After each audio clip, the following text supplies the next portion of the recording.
If you are still single in your 20s, if and only if you actually really want to have a significant other in your life, if you are actually really not looking and you are single, that is okay. You can just skip this video. But if deep down you may want to get married, you may want to have kids in the future, then continue watching this video because this will be beneficial to you. Hello there. Welcome to my channel again. I just filmed the whole video without turning on my mic. It's okay, things happen. My name is Bao and my handle is Bao the Bijin. Today we're going to talk about what I have learned in my 20s for my relationships. And I specifically mean relationships that are romantic. Just a little background, I have been single most of my 20s. 20 to 21, I wasn't single. That was with my first boyfriend. After that, I was single for about 3 years. And then I got together with my other boyfriend when I was 24 to 25. And then from 25 to 28, I was single again. I have a boyfriend now, and also I am really happy in this stage in my life. It didn't come from like sitting at home and not doing anything. When I was 25, I turned vegan, even though I think that my personality is stellar. But it was really a very big breaking point for most people once I say from the start, hey, I'm vegan, okay, you have to know this. I'm not strict on you being vegan or not, but they're already Close to the relationship. or being open to a relationship with me. A lot of people like to share their food, and when they hear that you're a vegan, they just think, oh, I can't shout prawns for my significant other anymore. you know. So this is what I believe. So there are 4 years when I was single, like totally single, like don't even have a shred of romance. I was dating a lot. Like, I was serious, okay? I have always been serious, but the people who want to date me maybe just want to like have sex, or they're just like casual dating or whatever. I actually had so much more success in dating before I was a vegan, okay? So just to keep in mind, being a vegan is not easy. Let's get right into it. The first thing that I want to talk about is dating apps. If you're single and you really want to have a relationship, you have to get clear on the Number one thing, which is that men or women are not gonna fall from the sky. Okay, so you have to keep that in mind, okay? I usually suggest that you should use dating apps. So why I say dating app is because it is actually the easiest platform to filter out people who are actually looking for friends. So maybe they may be looking for like friends to expand their network so that they can sell you insurance or like sell your property. In dating apps, there won't be so many of those kind of people lurking on this kind of apps. In dating apps, it is more clear. It's either they want to have a one-night stand with you, or they want to scam you of your money, or they want to be in a serious relationship. And before you say, The problem with dating apps is that there are so many creeps out there who just want to have me or whatever. I agree with you, I really do. But there are also people who are seriously looking for relationships on dating apps. You just have to filter out those people. Normally those people who say, looking to have fun. those kind of people just swipe left on them. For scam, especially like love scam, usually they will ask you for money info, like how much do you earn a month, how much savings do you have, and they will be telling you, Oh, my love, my dear, you're so beautiful. I just can't wait to see you. well, that kind of thing. They don't even know you yet and they want to love bomb you. Really just block that person. There's Tinder, CMB, Bumble, Hinge, and OKC. I have been on all of them, and the only one that I've ever had luck with is CMB. So my second boyfriend and my current boyfriend, I actually met them on CMB. Usually I feel CMB people for me are just more serious and looking to really date to see if we are compatible in the long run. Whereas for Tinder, OKC, they are more of looking for, you know, like more casual situations. So that's my experience, but I actually have a friend who met her boyfriend on Tinder. Okay, so one thing that people who are resistant to dating apps will tell me is I may find someone who I used to know, and it's so embarrassing to let them know that I'm single. and I'm still looking for a relationship. This is a little bump in the road that you will have to get through. If you meet them and you're embarrassed or whatever, just don't swipe left. Don't let this be a hurdle. Maybe you used to be like the most popular person in school or whatever, and you're kind of embarrassed that you're single, right? Please don't be. There's nothing wrong with being single and looking. I don't understand why society put that into us, but I can totally understand when I was single. I also actively tried my best to overcome my fear and embarrassment that I'm single and that I'm on dating apps. To overcome this fear, right, I actually actively post hilarious replies of people or myself, because you know I'm pretty hilarious, on my Instagram page. I do that consciously because I want to let people know that hey, I'm single and I'm okay with you knowing. I don't need the world to not know me as I am, because I was indeed single then. This friend that I was talking about, she met her boyfriend on Tinder, right? But actually they were primary school friends. Your primary school friends, even though you may hate them last time, you really find them really weird, they may actually have turned out to be really wonderful people and they may have grown a lot. We all grow. Right now, I just feel like if I meet any of my primary school friends, I know they will be so different, or secondary school friends. Everyone is different now. Like last time, that bitch is no longer a bitch. She's an insurance agent asking you to buy insurance from her. Homework for you. If you are really looking, right, try to at least set one date a week. So every week, set one date for yourself, whether it's with someone new or a second date with someone that you have went out with before. I just don't really feel much, but if their values align with you, or if something resonates with you, like you feel they are quite kind, they're a good person, you know, you can definitely give them another try. So this was actually the goal that I set for myself for that 4 years. Wait a minute. Who are you? Of course, you definitely miss some, but I would say try to hit this as much as you can. I want to ask you, If you are single, what is the one thing that you have the most of that other people don't have? 3, 2, 1, tell me. Tell me. It is time. So what should you be doing? If you are actively looking, right, what you should be doing is going out to parties, going out to gatherings, going out for reconnection with like old schoolmates, that kind of gatherings where there may be singles. Even if there are no singles, they may have a single friend that they can introduce to you. This app is called Meetup, where you actually can go and physically meet up with people to do like a particular thing. So when I was single, right, because I was also quite a new vegan, so there can be like running meetups, or there can be like vegan meetups, so you go and find like vegetarian or vegan food. That's the one that I actually joined. I actually didn't join with the intention of meeting a future partner. All I want to do is to have Vegan friends. who can actually like try new vegan food with me. I did manage to find quite a few very good friends in the vegan community. So definitely go out and meet more people. Even if it doesn't help you in your dating life, it will help you in your friendship life. Just keep an open mind, just keep going out, just Go. There's really nothing to lose. let me give you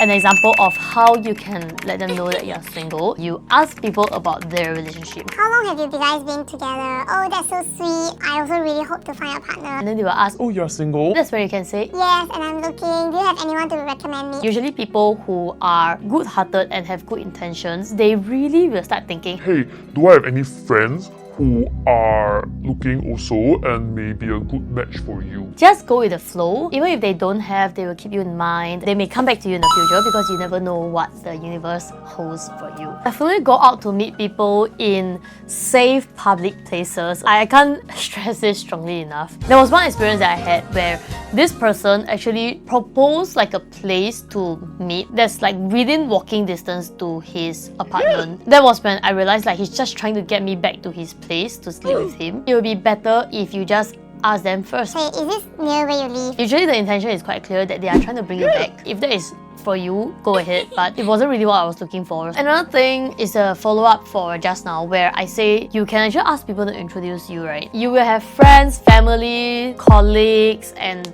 what other people are there, like long-lost cousins, I don't know. You will have a circle of people that you already know. Let them know you're actively looking, and also like whether they have people to introduce you. Let them know that if they want to introduce someone to you, they can vouch that they are good people, they have a kind soul, kind heart, or whatever. It's not on them if it doesn't work out. Just let them know from the start, and you'll really appreciate any form of like introductions. Just meet more people, stay open-minded. One thing that I really want you to do is to visualize the type of person that you want to be with. I see so many of my friends going through many girlfriends, many boyfriends, and they still can't find the person that they really want to be with, like get married, settle down, that kind of thing, even though that's what they are looking for. What I have seen is that they are not clear on what type of person they want to be with. Definitely you can Trial and error. error. But how much time do you have to try and error so many people, right? And like what? How long do you need to fully know a person? 2 years, 3 years, 5 years, 10 years? You have to be very clear on the basic values, the main characteristics of your ideal partner, so that when they actually appear in front of you out of thin air, you know to grab the person. Visualization actually is very, very important if there is something that you want for your future. So while I didn't really visualize my current boyfriend, I did visualize like values that I want my future boyfriend to have and the kind of attention that he will give me, everything like that. So whatever matters to you, go and list them down. Go and confirm with yourself, okay, this is the most important to me. This is not as important. Why do I keep looking for this in certain people? Something very important to you is that he must be financially stable. If money is important to you, list that out. If like having straight teeth is Really very, very, very important to you.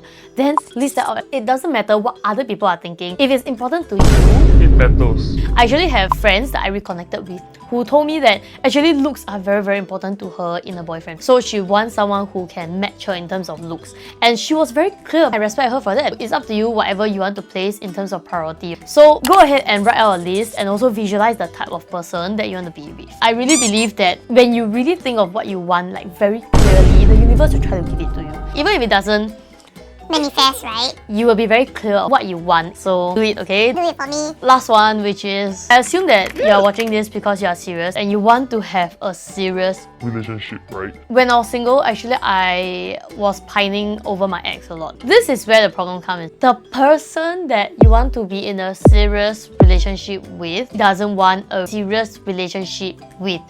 Do you wait for the person? Do you wait for the person to be ready? When a lot of emotions are coming in, it is very hard to make a very clear decision that I don't want to be with you because you... Are wasting my time. We have to let people go when they are not ready, because It is not what I want. I listen a lot to like Matthew Hussey. I don't listen to him anymore because he's more like for single dating ladies. But I will always remember like one of the things he says that I am a moving train, and if you don't get on the train, then I'm gonna go. Only in the future, if you feel like you are ready, let me know. And if I'm still single then we can talk about getting together. there will be a lot of people who I just think they have a feeling that there are certain things about us that they just can't get over, or like they may not see that in their future partner, but they are afraid of telling you. You guys already have built some kind of relationship, so it's hard to let you know Actually, we are not suitable, we are not compatible. they are afraid of hurting you. It's this kind of people, You should let them go. because they are also looking for love. They should be given the chance and opportunity to go out and find someone that they truly believe to be their future long-term partner. And the same goes for you. So if they are not ready, let them go and then continue on your journey to find the next person for you. You know what I mean? There are so many people out there. I know like sometimes you may think, This is the only person for me. but there's one thing about him, okay, or she, the main thing, which is that he's not serious about you or he doesn't want to be with you. Then you have to let that person go. Don't let people waste your time. You have so many options out there. I learned this from Matthew Hussey. I finally really understand that there will just be people who will never be ready for you. If you give them time, both of you will be stuck at this same stage. So it's not doing any of you service or justice. Really have to make the strong decision to... So just a little bit of my experience for relationships. My first boyfriend was when I was 20, and he's an MCP. So if you don't know what's an MCP, Just go with it. that's over, okay, like luckily. My second boyfriend, I didn't know how to love him. After that ended, right, because it was like an on-off for a while, it was so heartbreaking for me. After that ended, right, I actually really reflected on myself. So I went to read up on how to actually make a relationship work. Okay, not that my relationship now is like, All blossoming and like happy and like da da da da da. okay, No. it's just how to apologize, how to say you're sorry when you are, because it's a big barrier for me. It's how to be vulnerable, how to not be so egoistical about things. So the few books that I have read that I really highly recommend everyone will be Daring Greatly. Daring Greatly is my #1 top pick for emotional growth by Brene Brown. Oi! There's also 5 Love Languages by Gary Chapman. Everyone knows what are the 5 love languages, right? Previously, I already know what 5 love languages are, like exactly what they are, but they give examples. Some of them are pretty outdated, so like, you know, take it with a pinch of salt for some of them. But when they went in depth, right, I really understood clearly. Some people have to be loved this way, some people have to be loved this way. I actually can't really remember now, but I really recommend giving it a read because it is the most basic to read for your partner, for your future partner, for your relationship growth, and to keep a relationship alive and happy. And then also 7 principles for making marriage work, and I have thought about this book before. Definitely go and read it, and then just keep doing exercises with your future partner, with your future partner, with your partner. If you're already in a relationship, if not, right, it can also bring you a lot of insights on how to manage your relationship. A lot of my dating tips come from How Not to Die Alone by Logan Yuri. I really love this woman. The title itself actually triggered a lot of people, I realized. I mean, people are always so angry these days. I read from start to finish, and then from the finish to the start. Actually, no, I didn't read it backwards. It's really good for getting out of your single phase. Sometimes you have a lot of mind block when you're single, but when someone like a third party tells you to do it, right, you actually get more inspired. Logically, you know that you're supposed to do something. And then you don't do it until someone else actually tells you. So definitely give this book a read. And also listen to Matthew Hussey. It's more for females, for girls looking for like growth. Remember, like I was actively dating, actively looking, letting everyone know that I'm single for 4 whole years, and I didn't get anything until my current boyfriend, okay? So just have faith. Regardless of how long you have been single, it doesn't matter. I think that is all. So if you like this video, remember to like, subscribe, and also follow my Instagram page for updates of my own personal life. Thank you so much for watching, and I'll see you in the next video. Bye! Right, one thing that I want to talk about is... Okay, I've forgotten.